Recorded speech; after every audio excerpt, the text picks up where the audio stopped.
Hi అండి, నమస్తే అందరికీ.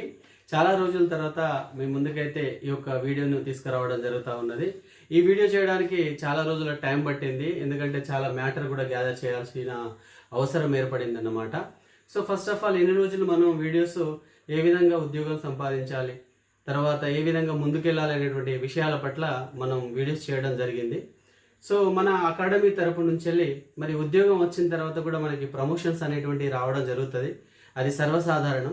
సో ఈ ప్రమోషన్స్ టైంలో అంటే ఉన్నటువంటి ఉద్యోగులు కావచ్చు, ఇప్పుడు కొత్తగా ఉద్యోగంలోకి వచ్చినటువంటి వాళ్ళు కావచ్చు, ఈ యొక్క ఫండమెంటల్ రూల్ అనేటువంటిది చాలా ఇంపార్టెంట్. సో దీన్ని బేస్ చేసుకొని ఈరోజు మనకి ఇన్ఫర్మేషన్ కోసం ఇవ్వడం కోసము ఈ వీడియో చేయడం జరుగుతూ ఉన్నది. సో ఈ వీడియో కనుక మీకు నచ్చినట్లయితే లైక్ చేయండి, షేర్ చేయండి, సబ్స్క్రైబ్ చేసుకోండి, ఛానల్ని సపోర్ట్ చేయండి. అదేవిధంగా మరి ఇంతకుముందు మీరు ఆదరించినట్టే మీ యొక్క ఒపీనియన్స్ కూడా మీరు కామెంట్ రూపంలో తెలియజేయాల్సిందిగా కోరుకుంటున్నాను.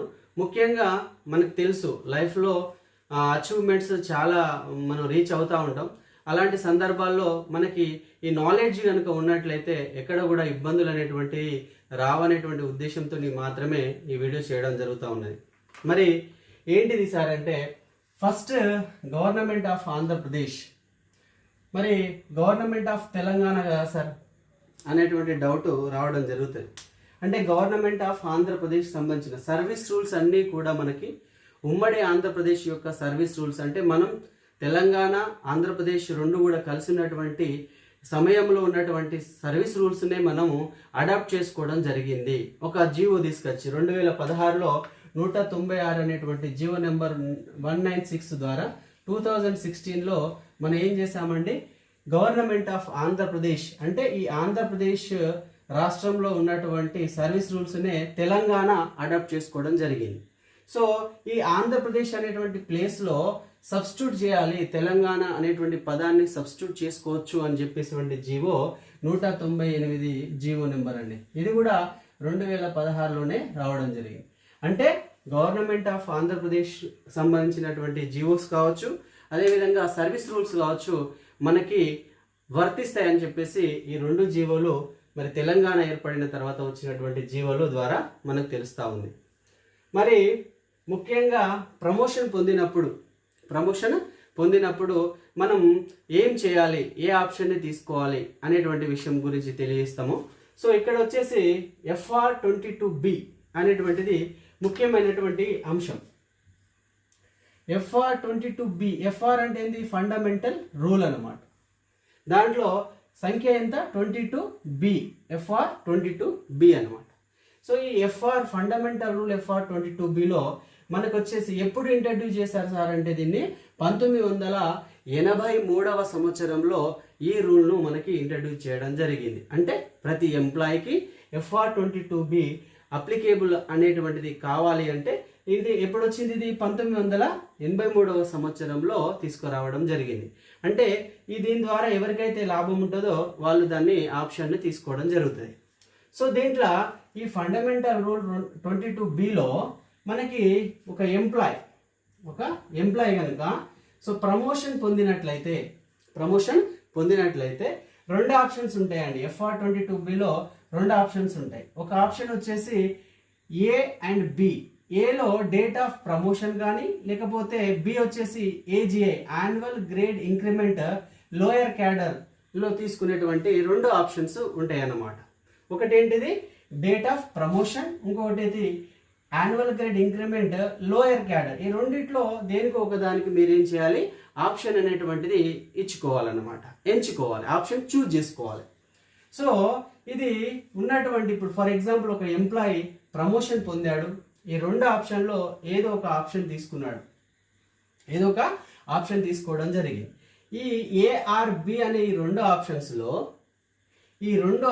ఏదో ఒక ఆప్షన్ తీసుకొని విత్ ఇన్ ద 30 days, అంటే ఆప్షన్ తీసుకోవడానికి కూడా ఎక్కువ రోజుల సమయం ఇవ్వలేదు గవర్నమెంట్. మనకి ఎన్ని రోజుల సమయం ఇచ్చింది, కేవలం 30 రోజులు, అంటే 1 month టైంలో మనం ఏం చేయాలి, A లేదా B అనేటువంటి ఆప్షన్స్ తీసుకొని, అంటే దాంట్లో ఏదో ఒకటి మీకు నచ్చింది, అంటే మీకు ఏది లాభదాయకం అనిపిస్తుందో, ఏది మీకు ఉపయోగపడుతుందో అప్పుడు ఉన్నటువంటి పరిస్థితులను బట్టి మీరు అది చూజ్ చేసుకోవాల్సి ఉంటుంది. ఆ AB ఆప్షన్స్ గురించి నేను తర్వాత ఎక్స్ప్లెయిన్ చేస్తాను. తర్వాత ఇప్పుడు 30 డేస్ లోపల ఏం చేయాలి, మనము ఆప్షన్ మనం ఎక్సర్సైజ్ చేయాలి. ఎక్సర్సైజ్ మీన్స్ అంటే ఎంచుకోవాలి, ఏదో ఒకటి తీసుకోవాలి. తీసుకున్నటువంటి ఆప్షన్ 30 రోజుల్లో మనం రిటర్న్గా ఇవ్వాలి. రిటర్న్గా ఎవరికి ఇవ్వాలి, మనము డిడిఓ గారికి ఇవ్వాలి రిటర్న్గా. సో రిటర్న్గా ఇచ్చినటువంటి ఆప్షన్ ఫామ్ను డిడిఓ అంటే ఎవరు, డ్రాయింగ్ డిస్బర్సింగ్ ఆఫీసర్ అనమాట. అంటే బిల్స్ చేసేటువంటి officer, head of the institutions వాళ్ళకి మనం సబ్మిషన్ చేసినట్లయితే, అంటే ఏఆర్బి ఆప్షన్ సబ్మిషన్ చేసినట్లయితే ఎన్ని రోజుల లోపు చేయాలి, 30 డేస్ లోపల చేయాలి. చేసి ఇస్తే వాళ్ళు బిల్ చేసేస్తారు, మనకు శాలరీస్ అనేటువంటిది యాజ్ పర్ మన ఆప్షన్ క్రెడిట్ అవుతుంది. సో తర్వాత ఇందులో వన్స్ ఎక్సర్సైజ్డ్ ఆప్షన్ ఫైనల్ అండి. వన్స్ ఎక్సర్సైజ్డ్ ఆప్షన్ అనేటువంటిది ఫైనల్. అంటే ఏంటండి, మనకి ఒకసారి ఆప్షన్ ఇచ్చినట్లయితే మనము మళ్ళీ దాన్ని చేంజ్ చేసుకునేటువంటి అవకాశము లేదన్నమాట. ఇది తెలియజేసేటువంటి జీవో ఏంటిది, జీవో ఎంఎస్ నెంబరు 239. ఎప్పుడు వచ్చింది అది, ఇది 1983వ సంవత్సరంలోనే ఈ యొక్క జీవో రావడం జరిగింది. FR 22Bలో ఏంటిది అది, ఒకసారి మనం ఆప్షన్ తీసుకున్న తర్వాత మళ్ళీ ఆప్షన్ అనేటువంటిది ఫైనల్, దీన్ని మనం చేంజ్ చేయడానికి లేదు. అదేంటి చెప్పేటువంటి జీవో 239/1983 అనేటువంటి జీవో. మరి ఈ యొక్క ఆప్షన్ అనేటువంటి ఫైనల్. కొంతమంది ఈ 30 డేస్లో మరి ఆప్షన్ ఇవ్వరు, కొంతమంది ఆప్షన్ రాంగ్ తీసుకుంటారు, కొంతమంది తెలిసి తెలియక కొన్ని మిస్టేక్స్ చేస్తూ ఉంటారు.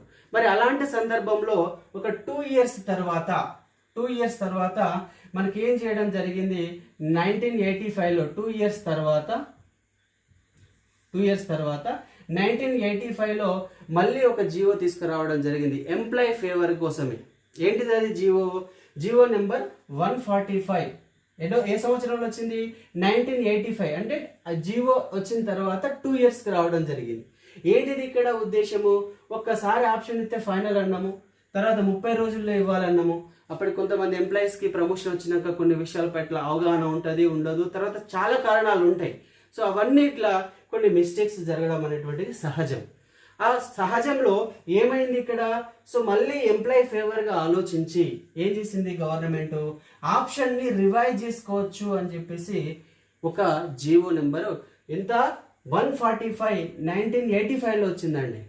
ఇది కూడా ఎన్ని రోజుల లోపు చేసుకోవాలి, ఇది ఆప్షన్ ఇచ్చినాక 30 డేస్, 1 మంత్ లోపలనే. అంటే ఫస్ట్ ఆప్షన్ ఇవ్వాలి 30 రోజుల్లో, 30 రోజుల్లో ఆప్షన్ ఇచ్చిన తర్వాత మళ్ళీ ఆప్షన్ కనుక ఒకవేళ ఇబ్బందికరంగా ఉన్నట్లయితే మళ్ళీ 30 రోజుల్లోనే 1 మంత్కి మళ్ళీ రివైజ్ చేసుకునేటువంటి అవకాశం కల్పించింది. ఏ జీవో ఇది, 145 జీవో. సో మరి ఇక్కడ కొన్ని కేసెస్, అన్ని కేసులలో కాదు, అంటే అన్ని సందర్భాలలో కాదు, 2 సందర్భాల్లో మాత్రమే మనకి ఈ జీవో అప్లికేబుల్ అవుతుంది. ఏంటి ఆ 2 సందర్భాల్లో మనం మన యొక్క ఆప్షన్ని రివైజ్ చేసుకోవచ్చు అంటే, ఒకటి డేట్ ఆఫ్ ఇంక్రిమెంట్ ఆల్టర్డ్, అంటే మన డేట్ ఆఫ్ ఇంక్రిమెంట్ మార్చబడిన సందర్భంలో మనము ఆప్షన్ని రివైజ్ చేసుకోవచ్చు.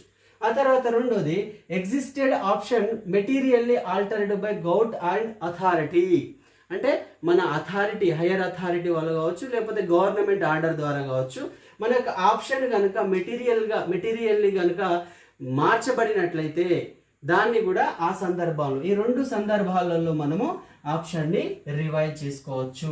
అంటే వ్యక్తిగత కారణాలు ఇక్కడ పనిచేయవు. ఏంటిది, ఇది 2 సందర్భాల్లో మాత్రమే మన ఆప్షన్ని రివైజ్ చేసుకోవచ్చు అని చెప్పేసి 2 సంవత్సరాల తర్వాత ఈ జీవో రావడం జరిగిందండి. వచ్చిన తర్వాత ఇంకా మరి అయిపోయింది కదా, ప్రాబ్లం సాల్వ్ కదా.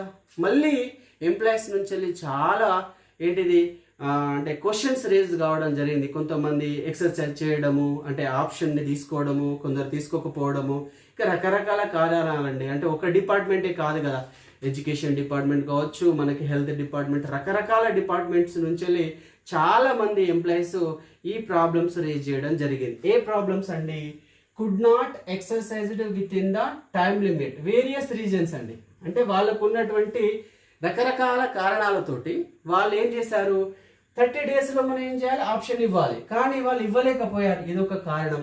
ఆ ఇవ్వలేకపోవడానికి చాలా కారణాలు ఉన్నాయి, అదొక సందర్భము.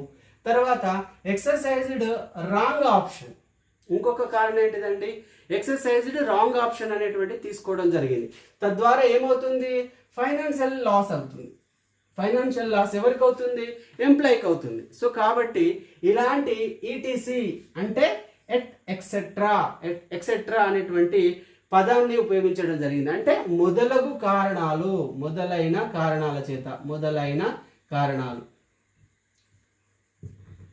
ఏంటంటే ఒకటి could not exercised with in the time limit అనేది ఒక కారణము మెన్షన్ చేశారు. తర్వాత రాంగ్ ఆప్షన్ ని చూస్ చేసుకున్నారు, తద్వారా ఏమవుతుంది? ఫైనాన్షియల్ లాస్ అవుతుంది.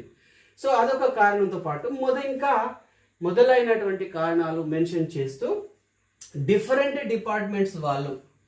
వేరియస్ డిపార్ట్మెంట్స్ వాళ్ళు ఏం చేశారు?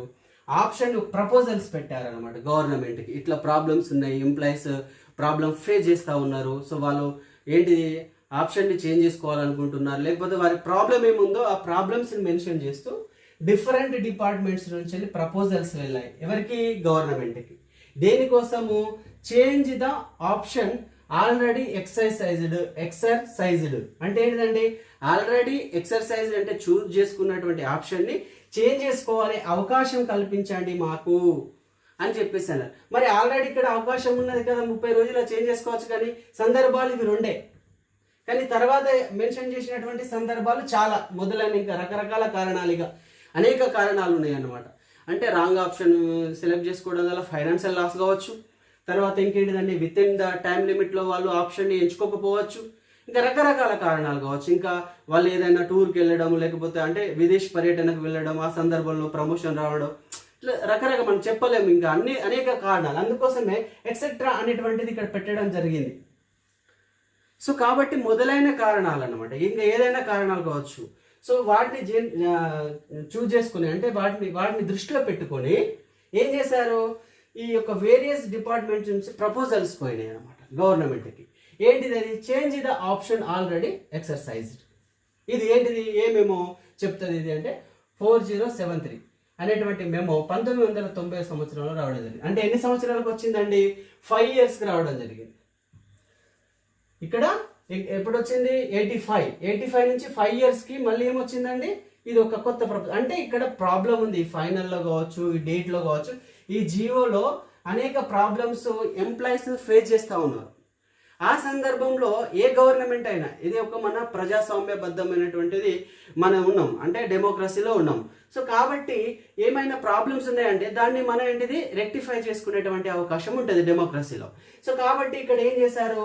అనేక డిపార్ట్మెంట్స్ నుంచి వచ్చినటువంటి ప్రపోజల్స్ ఏంటి? Change the option already exercised option proposals పెట్టారు. అప్పుడు వచ్చినటువంటి జీవో ఇది 1990లో ఇది సూచిస్తారు అనమాట. అంటే ఏ కారణాలైనా కావచ్చు, రకరకాల కారణాలు. ఇక ఫస్ట్ 2 కారణాలు, తర్వాత మిగతా కారణాలు అనమాట. తర్వాత అప్పుడు గవర్నమెంట్ దాన్ని పరిశీలించి ఎగ్జామిన్ చేసి ఏం చేసిందండి? GOMS నెంబర్ 102ను తీసుకురావడం జరిగింది 1991 సంవత్సరంలో. GOMS number 102. ఈ 102 ఏం చెప్తుంది అంటే ఫస్ట్ 2 అంశాలు అండి. 102లో 2 అంశాలు ఉన్నాయి. ఒకటి ఏంటంటే ఈ అనేక కారణాల చేత ఎవరైతే ఇదివరకు ఆప్షన్ ఇవ్వలేదో, ఎవరైతే రాంగ్ ఆప్షన్ ఇచ్చిరో, లేకపోతే ఎవరిదైతే డేట్ ఆఫ్ ఇంక్రిమెంట్ మార్చబడిందో, గవర్నమెంట్ ద్వారా మార్చబడిందో, లేకపోతే వివిధ రకాలైన కారణాల చేత వాళ్ళు దాన్ని చేంజ్ చేసుకోవాలనుకుంటున్నారో వాళ్ళందరికీ కూడా ఫస్ట్ ఏం చెప్తుంది 102 జీవో 3691 వరకు వాళ్ళ టైం లిమిట్ను ఎక్స్టెండ్ చేశారండి. 30 రోజుల్లో చేసుకోవాల్సింది అనేటువంటిది ఇక్కడ వరకు మీరు అందరూ చేసుకోండి. ఏ ప్రాబ్లమ్స్ మీకున్నాయో అవన్నీ కూడా చేసుకోండి. ఎప్పటి వరకు? 36 అదేవిధంగా 1991 సంవత్సరం వరకు ఆ యొక్క టైం లిమిట్ను ఎక్స్టెండ్ చేసి వాళ్ళకు ఒక అవకాశాన్ని ఇవ్వడం జరిగింది. ఎవరెవరు అనుకుంటారు ఆప్షన్ని చేంజ్ చేసుకోవాలనుకున్న వాళ్ళు, ఎవరైతే ఇవ్వలేదో, ఎవరైతే రాంగ్ ఆప్షన్ ఇచ్చారో, ఇన్కరెక్ట్ ఆప్షన్ కరెక్ట్ చేసుకోవాలనుకుంటున్నారో, ఇవన్నీ కారణాలు కూడా ఇక్కడ వరకు టైం ఇచ్చి క్లోజ్ అన్నమాట. ఇక ఎంప్లాయీస్ అందరూ కూడా ఈ లోపు ఏం చేయాలి? జీవో వచ్చింది కాబట్టి ఎవరైతే అవకాశం ఉన్న వాళ్ళందరూ కూడా అప్లై చేసుకోవాలి. అందరూ కూడా ఆ యొక్క సమస్య నుంచి బయటపడాలి. తర్వాత మనకి రెండవ అమెండ్మెంట్ ఇవ్వడం జరిగింది. అంటే ఈ జీవోలోని 2వ అంశం ఏంటిదంటే ఇంకా ఈ సమస్య ఉండకూడదు, ఫ్యూచర్లో కూడా ఉండకూడదు అనేటువంటి ఉద్దేశంతో ఏం చేశారు? That in respect of government servant అంటే that in the respect of government servant వాళ్ళకు ఒక అవకాశం ఇచ్చారు ఫ్యూచర్లో. ఇక్కడ వరకు క్లోజ్, ఇక్కడ వరకు ఉన్నాయి అన్నీ కూడా ప్రాబ్లమ్స్ సాల్వ్ అయిపోతాయి, ఇక్కడ వరకు ఉన్నాయని టైం ఎక్స్టెండ్ చేసారు. ఫ్యూచర్లో కూడా ఎవరైతే ప్రమోషన్ పొందుతారో వాళ్ళకి 1 year లోపు వన్ ఆపర్చునిటీ, ఒక అవకాశాన్ని ఇవ్వడం జరిగింది. ఏంటిది? That in respect of government servants. దేని గురించి? ఆప్షన్ని రివైజ్ చేసుకోవడం కోసము. వాళ్ళకి ఇష్టం అండి, ఇక ఏ కారణం అనే అవసరం లేదు. ఇక ఏ కారణం వాళ్ళు ఒకవేళ మార్చుకోవాలనుకుంటే ఏం చేశారు? ఫ్యూచర్లో ఎవరైతే ప్రమోట్ కాబడతారో, పదోన్నతి పొందుతారో వాళ్ళకి సంవత్సరం కాలంలోపు, అంటే ప్రమోషన్ వచ్చిన సంవత్సరం లోపు ఏం చేయాలండి? వాళ్ళు ఆప్షన్ని రివైజ్ చేసుకోవచ్చు. దానికి ఎలాంటి మరి ప్రాబ్లం లేదని చెప్పేస్తూ రెండవ అమెండ్మెంట్, అంటే ఈ జీవోలో రెండవ అంశంగా ఇది ఇంట్రడ్యూస్ చేయాలి. ఫస్ట్ ఏంటిది? టైం లిమిట్ పెట్టేసి మొత్తం క్లోజ్ చేసేసారు. అందరు ఎవరెవరు ఉన్నారో అందరికి కంప్లీట్గా క్లోజ్. తర్వాత ఫ్యూచర్ విషయం చెప్పారు. ఇక్కడ ఫ్యూచర్ ఇదేంటంటే ఇది మొత్తం కూడా ఫ్యూచర్లో జరగాల్సిందనమాట. ఫ్యూచర్లో జరగాల్సినటువంటి అంశం. ఫ్యూచర్లో కాబోయే, అంటే పదోన్నతి పొందబోయేటువంటి ఎంప్లాయీస్ ఎవరైతే ఉన్నారో వాళ్ళకి ఇంకేమన్నా ప్రాబ్లమ్స్ ఉన్నా కూడా వాళ్ళు చేంజ్ చేసుకోవచ్చు అనేటువంటిది క్లియర్గా మెన్షన్ చేస్తా ఉందన్నమాట. ఏంటిది? ఇది రెండవ అంశం, జీవో నెంబర్ 102. ఎప్పుడు వచ్చిందండి? 5 yearsకి. అంటే ఇక్కడ వచ్చిన జీవోకి 5 years తర్వాత, అంటే 1990లో మెమో వచ్చింది, 91లో జీవో రావడం జరిగింది. ఇక్కడ వరకు చాప్టర్ క్లోజ్ అయిపోయింది. ఆప్షన్ తీసుకోవడం, ఆప్షన్ని రాంగ్ ఆప్షన్ కానీ ఇంకేదైనా ఆప్షన్ కానీ అక్కడికి సమస్య క్లోజ్ అయిపోయింది. దాంతోపాటు ఫ్యూచర్లో వచ్చేటువంటి ఎంప్లాయీస్ కూడా ఎలాంటి ఇబ్బంది లేకుండా మనకి గవర్నమెంట్ జీవో నెంబర్ 102 ఇవ్వడం జరిగింది, ఫ్యూచర్లో ప్రమోట్ అయ్యేటువంటి వాళ్ళు. సో ఇది ఇక్కడ వరకు అయిపోయింది. మరి ఇంత జరిగినా కూడా కొంతమంది ఎంప్లాయీస్ ఎట్లా ఉంటారండి? వాళ్ళ ఆప్షన్ ఇవ్వరు, అస్సలుకే ఇవ్వరు. సో మరి అలాంటి సందర్భాల్లో మరి డీడీఓ ఎన్ని రోజులు వెయిట్ చేస్తూ ఉంటాడు? డీడీఓ ఏం చేయాలి? ఈయన యొక్క పెండింగ్ వర్క్స్ ఉంటాయి. అదేవిధంగా అనేక రకాలుగా మరి ఇంకా డీడీఓ గారికి చేయాల్సినటువంటి పని ఏదీ ఉండదు అనమాట. అంటే ఆయనకి అధికారమే లేదు. 1983 నుంచి వెళ్ళి 2009 వరకు నో రూల్ అన్నమాట. ఎలా ఏం చేయాలి అంటే ఇక్కడ క్వశ్చనింగ్. అంటే ఒకవేళ ఎంప్లాయీ కనుక ఆప్షన్ ఇవ్వకుంటే మరి ఎట్లా అంటే చాలామంది డిలే చేస్తూ ఉంటారు, తెలియక, లేకపోతే ఇవ్వచ్చులే అని ఇట్లా డిలే ప్రాసెస్ ఉంటుంది అన్నమాట. సో అలాంటి సమయంలో మరి డీడీఓ ఏం చేయలేనటువంటి పరిస్థితి. ఎప్పటి నుంచి ఎప్పటి వరకు? ఇది 1983 నుంచి వెళ్ళి 2009 వరకు, అంటే 26 years వరకు కూడా డీడీఓకి ఎలాంటి పవర్ లేదు. 30 daysలో ఇవ్వాలి, ఇవ్వకపోతే ఏంటిది ఆ టైం లిమిట్ అయిపోతుంది. సో అది అక్కడనే పెండింగ్ ఉంటుంది. కానీ డీడీఓకి అది తీసుకొని అతని ఆప్షన్ ఇవ్వకుండా కూడా ఇచ్చేసేటువంటి అవకాశం లేదు అనమాట. 26 years వరకు అలానే ఉంది. సో నో రూల్ అనమాట, అంటే ఎలాంటి రూల్ కూడా లేదు EFR 22Bలో. సో కాబట్టి ఏం చేశారు?